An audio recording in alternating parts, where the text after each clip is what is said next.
Hola, ¿qué tal? Los saluda Javier Arguedas con un nuevo repaso semanal, un resumen casual de algunas de las noticias internacionales más destacadas de esta semana. Esta semana un poco resumido y también improvisado porque me encuentro de viaje, pero no quería dejar de saludarlos y de brindarles algunas de las informaciones. Vamos a ver cuáles son las noticias que me gustaría destacar con ustedes esta semana.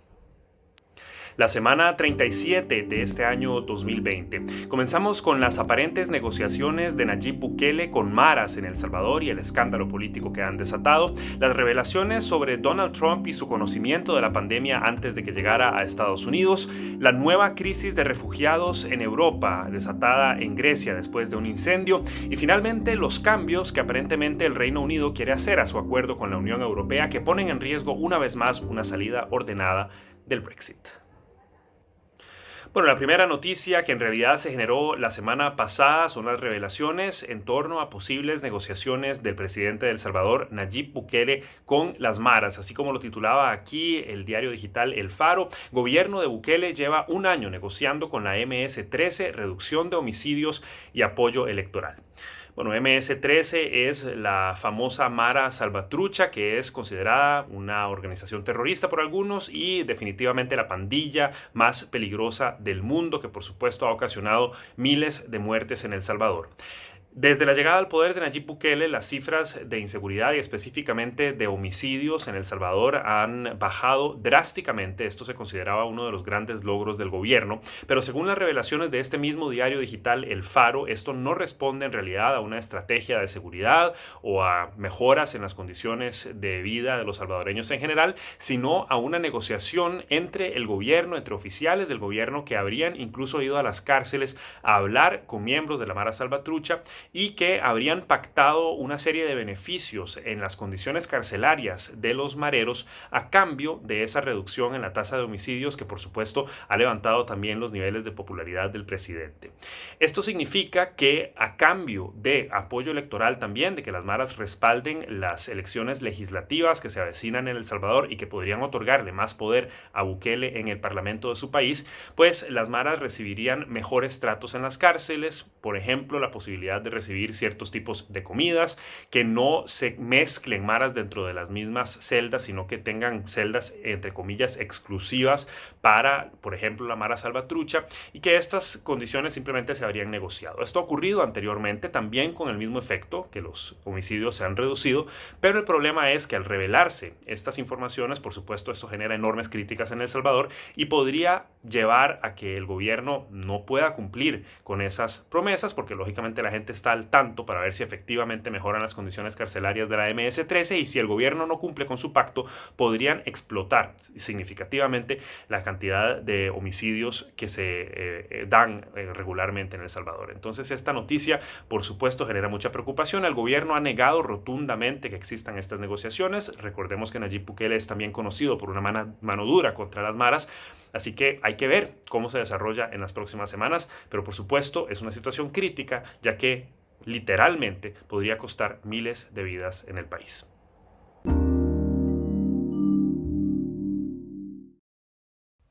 Bueno, conforme se acercan los comicios presidenciales en Estados Unidos, no pasa una semana sin un nuevo escándalo en torno al presidente Donald Trump y en esta ocasión, pues se trata de su manejo de la pandemia de coronavirus, que por supuesto ha potenciado muchas de las críticas y es quizás su punto más débil de cara a esas elecciones. Y así como lo titulaba aquí el Financiero, Trump admite que minimizó a propósito la gravedad del COVID-19.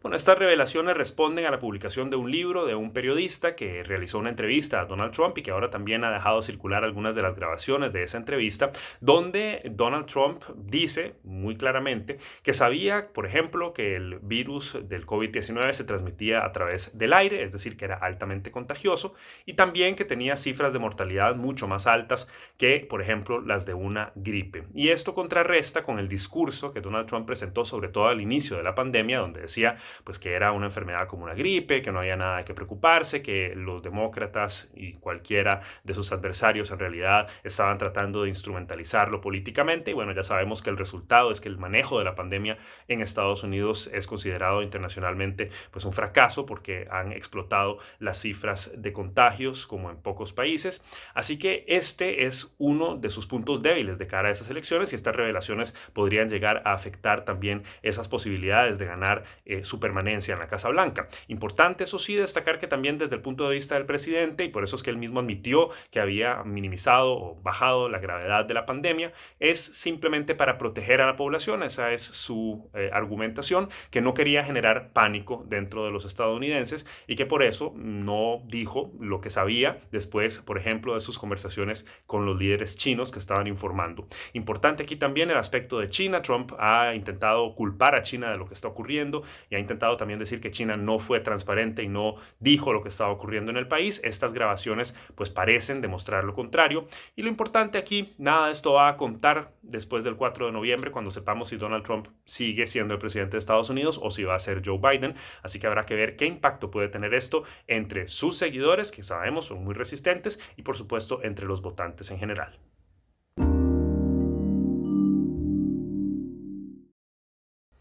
Bueno, a pesar de que vivimos una pandemia, por supuesto que los grandes problemas del pasado no han dejado de existir, y esto nos lo recordó una noticia que ha generado indignación, pero parece que no suficiente indignación a lo interno de la Unión Europea. Así como lo titulaba aquí la jornada: incendio arrasa campamento de migrantes en Grecia.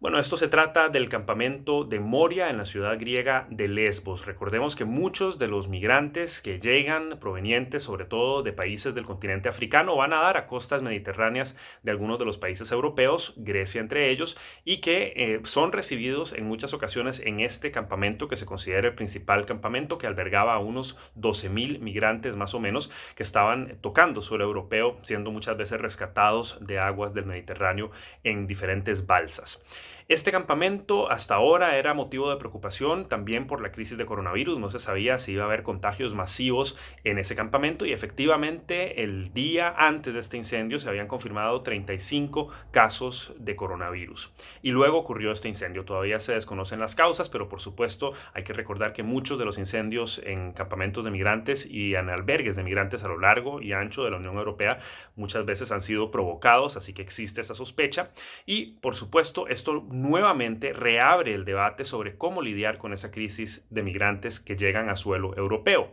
La razón es que los países de la Unión Europea, que hasta ahora en algunas ocasiones se habían mostrado abiertos, otros no tanto, a recibir migrantes en sus países, habían llegado a diferentes acuerdos que en principio se aseguraban de que no entraran a países como Francia, como Alemania, y por supuesto a los países más cerrados a recibir inmigrantes, como es el caso, por ejemplo, de Hungría. Y ahora hay una presión social por parte de muchos de los grupos que dicen: es imposible que esta gente se quede sin techo, sin casa, sobre todo si en los países de la Unión Europea hay suficiente espacio para recibirlos, pero todavía parece que no hay una iniciativa conjunta para resolver este problema, que sobre todo no solamente se genera ahora con la falta de uno de los principales campamentos, sino que no ha dejado de existir, siendo que llegan cada vez más y más migrantes a suelo europeo.